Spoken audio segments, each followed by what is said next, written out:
I picked up a bear. He's about 7/10 of a mile away. I've got a pretty big canyon across here, so I gotta drop off this hill, jump across the creek, and then climb up to go to the top of that knob.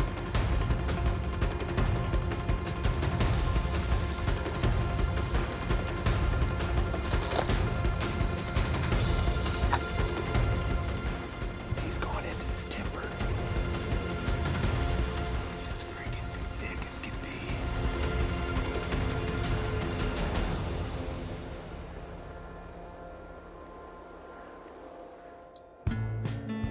In this episode, I'm on the hunt for black bear in Montana.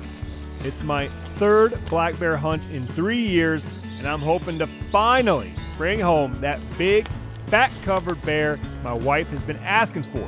She's a big bear fat fan. This is my 3rd year applying a full week to black bear hunting.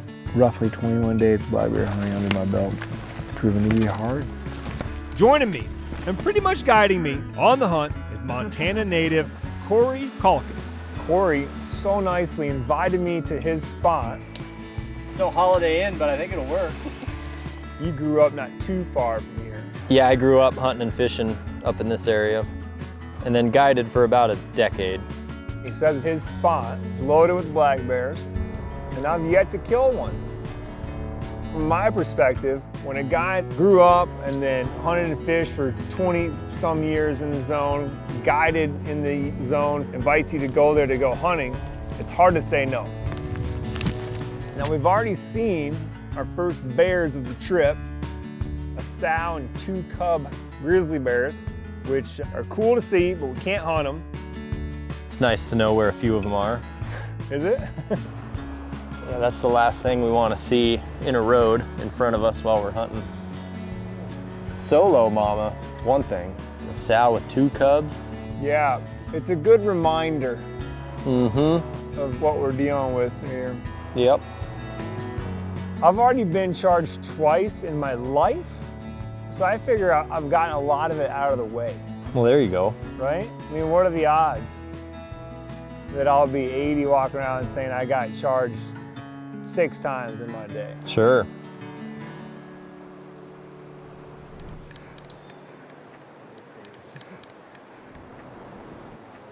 There's mama. I don't know, you know what? They almost all 3 look the same size now. That is pretty amazing how fast those cubs grow. We got up early on day 2 and did a little glassing from camp. The glassing didn't pan out, so Cory decided to introduce me to another kind of bear hunting. Walking roads. Oh yeah. Oh yeah, good job there, Cory. We got a solid chance of some clouds, maybe some thunderstorms this afternoon, so today's gonna be a perfect day to hunt. Today and tomorrow look nice, and then it gets hot, so let's try and get it done today. I'm down with that. Cook some bear steaks for breakfast tomorrow. I've never walked a road for a bear, so I'm looking forward to seeing what that's all about. We could possibly be the first people to walk this road. Since last November, most likely. The key to walking these western roads is every corner has potential. So we're gonna creep on the outside of the road as slow as we can, probably out of the gravel, more in the grass, in this moss, so it's quiet. And you're just head cocked to the side looking as hard as you can around the corner. And then the straightaways you can make up a little time and move. But every corner we want to creep around and look hard. Not just in the middle of the road, but in the little ditches, off the humps, obviously where all the grass is.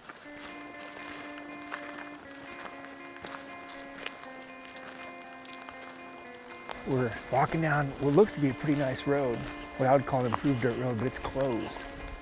So we can actually hunt it. We can shoot on the road here because it's closed. We can possibly see one on the road, and we'll be looking up the hillsides and across the drainage, and maybe catching a bear just out feeding anywhere. It's a lot different for me. All the bear hunt I've ever done has been all just pound the glass, pound the glass, pound the glass. So it's odd for me to be so narrowly focused on one little green strip, you know? It's different, no doubt. Yeah. But in this thick country, you can see how beautiful the grass is in the road, and you get off the road just 10 yards and there's no grass yet. It hasn't begun to grow. This grass is all smooth brome that they plant to stabilize these roads after they're done logging. Not native. I didn't know that. Bears love it though. They do love it. It's amazing that it's tastier to them than what's up on the hillside. The never-ending food plot. Yeah. First pile of bear poo. That's black bear. Not that old, yeah. A couple days maybe. He's in here somewhere. Here's what I like to do with a pile of bear poo. Just scatter it. And then you know, like, oh yeah, we've seen that one already. Bear track. Nice. And then look at this pile of poo. I thought it was a wolf at first, but I'm thinking it's a bear now. It's got some grass in it. Oh, it's really fresh. Oh, that's like 2 minutes ago fresh. So he's been walking that way. Small pile, hard to tell though. Is that a real thing that you can judge a bear by its diameter? Not necessarily the amount, but the diameter. Say my kids sometimes when they forget to flush, which is a thing. Yes, a lot. And you go, dude. Yeah. I didn't poop in here today. It's astounding how big a kid can go. Yeah. So I think that, at least with humans, some people just have bigger diameters.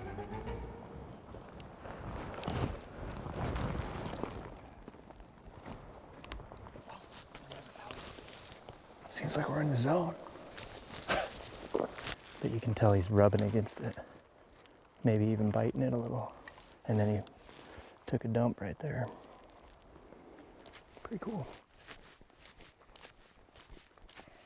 So we just walked a whole road for, I don't know, 2-3 miles each direction.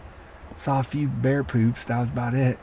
And we decided just to drive up a road to see how far we can make it up here for a later hunt. And sure enough, we come around a corner and there's a black bear standing on the side of the road feeding.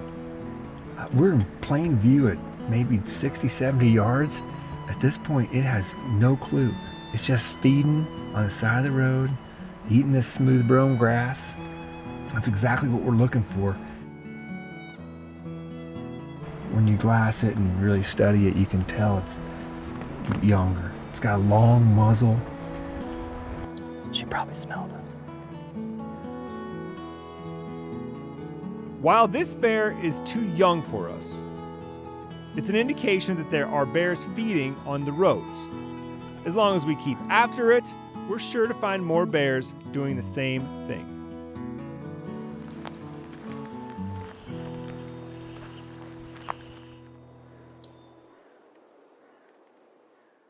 Going on another road hunt this morning. There's a couple of big washout creek bottoms that we have to cross, and it should be grassy and a bunch of glacier lily flowers all over them. So just perfect feed and habitat for bears. It got smoky. Very smoky, very surprising for May. It's making for some tough glassing. And sure enough, found out on the radio that it's some fires from the north. But it is certainly harder to glass this morning, so hence the reason why we're going up a denser road here. How far are we gonna walk it? A couple miles.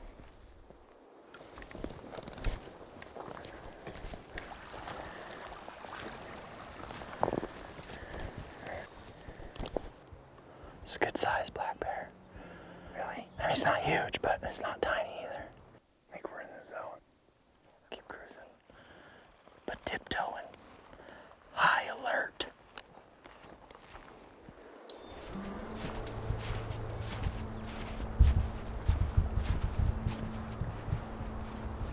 That's not the right bear.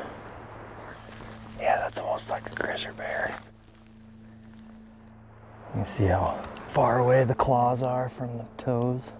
You can tell they like round and dip. It's hard to tell how old that is. Not that old.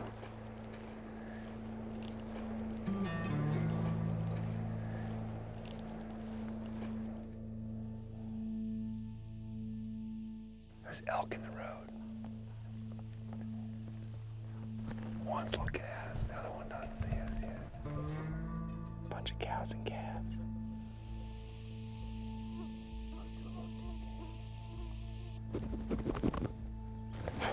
We've been walking this road for several miles, swatting mosquitoes.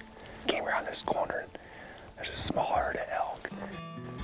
It's not often that you get to hang out with a herd of elk at less than 100 yards. They're just feeding along, doing their thing. It's pretty cool.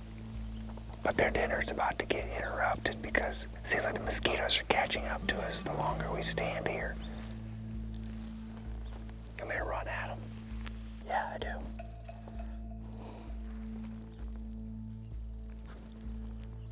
Could be a long night with these mosquitoes.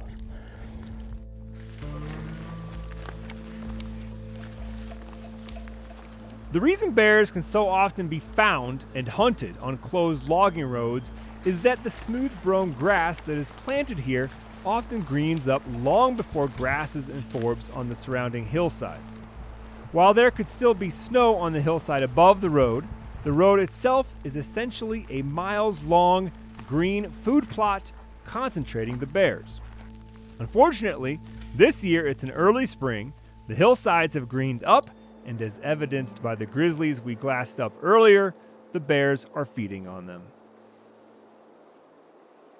The smoke's just kind of ruining the glassing opportunity. I feel bad for you too, because it's a beautiful view. Might as well look for some more poop.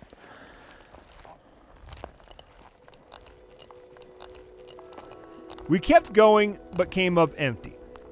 We're starting to wonder if the smoke might be affecting the bear's activity. No one can say for sure how a bear thinks about smoke, but knowing that their sense of smell is their top line of defense, it makes sense to me that a nose full of smoke would make it harder to use that defense mechanism, and maybe keep bears from moving around as much during daylight hours. Well, we still got, 3 days, right? We're halfway done with the hunt right now. Yeah, lots of time. Lots of time. It's supposed to get warmer, but we'll make the best of it. That's hunting though. Yeah.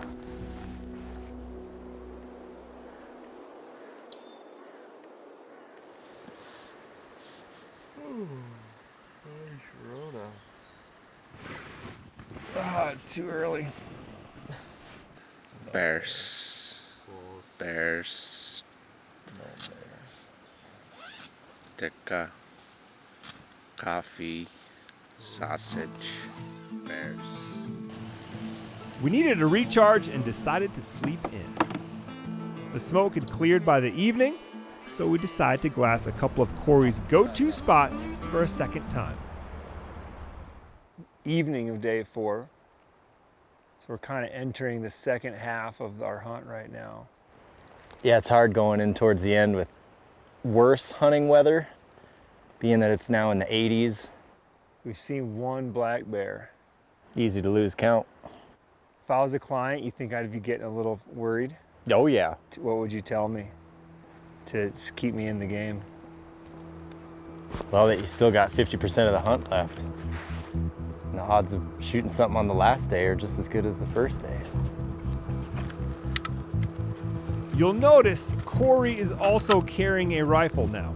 Our hope all along was that we'd kill 2 bears. Cory was being nice and giving me the first shot. With the way the hunt is going, we'll be lucky to get a shot. Cory carrying a rifle maximizes any opportunity that may come our way. Drier than a popcorn fart.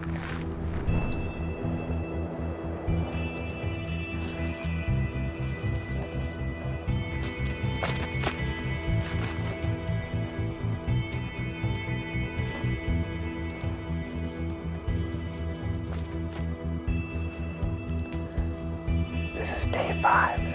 We haven't seen nothing.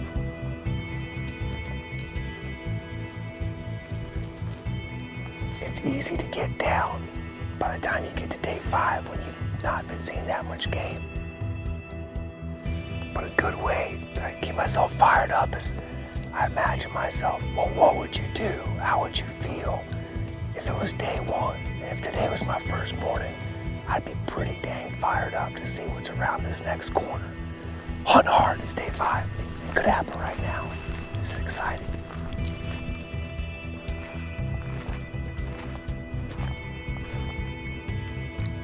To cover more ground, Cory and I split up.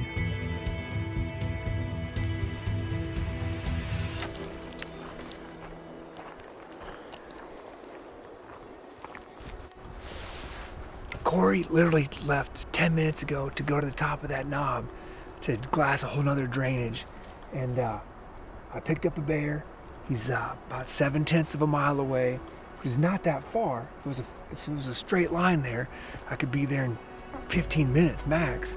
But I've got a pretty big canyon across here, so I gotta drop off this hill, jump across the creek. Hopefully I can make across the creek, and then climb up to go to the top of that knob.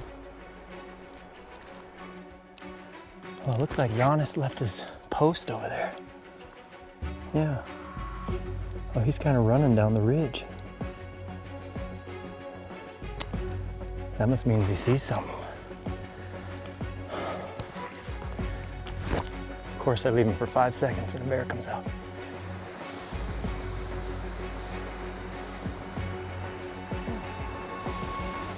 Okay, I've crossed the creek.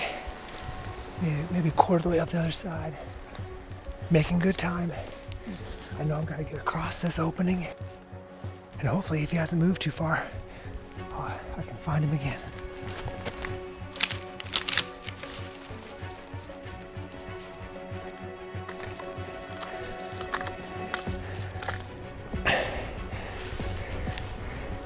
He should be on that next hill.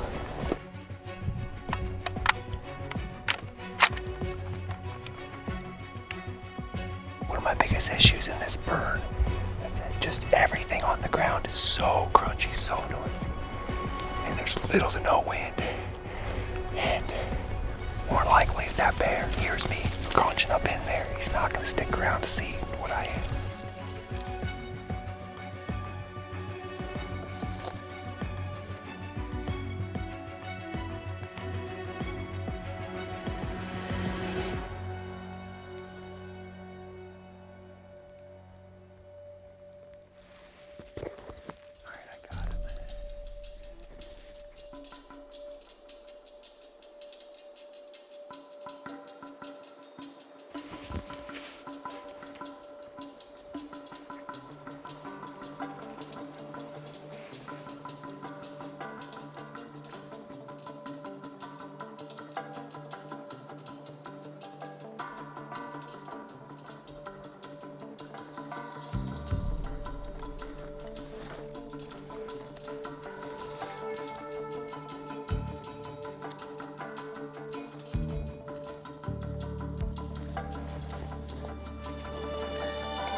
There's a couple spots where he was, before he got into the thicker dead trees, that I had a couple lanes at about 3.25, 350. And I just couldn't get a rest fast enough. I got a good look at that bear. It's a very nice looking bear. I went into the timber where he was going. He was moving pretty quickly.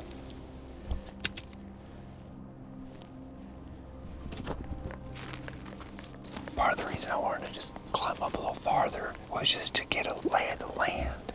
This little hole that he's living in, there's no vantage to look into here.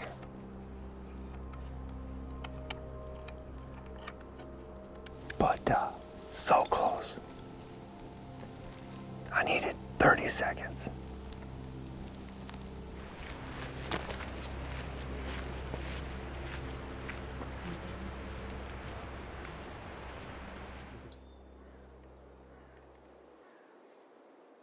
That bear slipped away last night by the hair on his chin. But we think that he's still going to be in the same zone. As far as I know, I didn't bump him last night.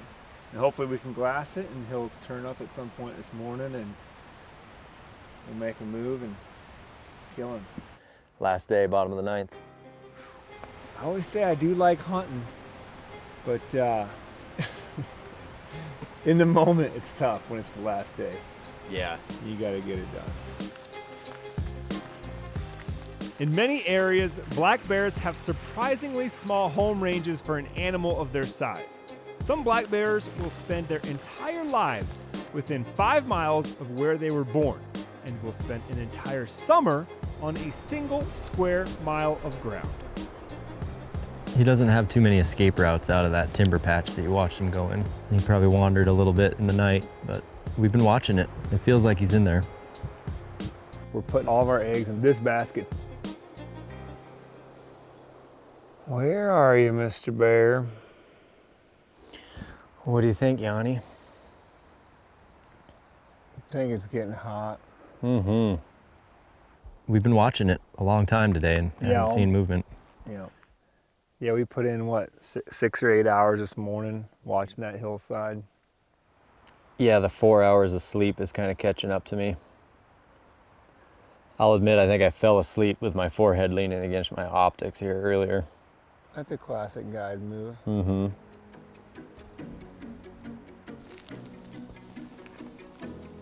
This is my 3rd year applying a full week to black bear hunting.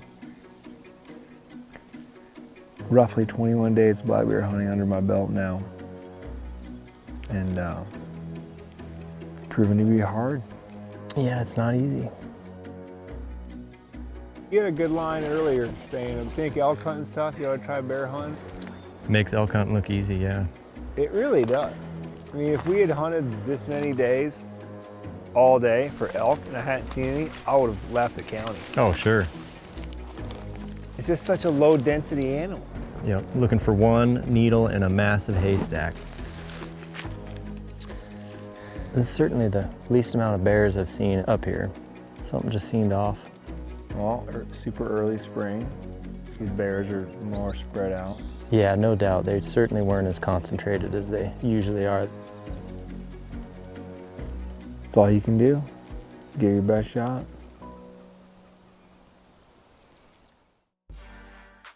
You know it's hard out here for a pimp. For a pimp? When you're trying to make that money for the rent, with the Cadillacs and gas money spent, be a whole lot of jumping ship. I don't know that one. Hustle and flow, baby. You know it's hard out here for a pimp. All right. Yeah, let's shoot one on the way back.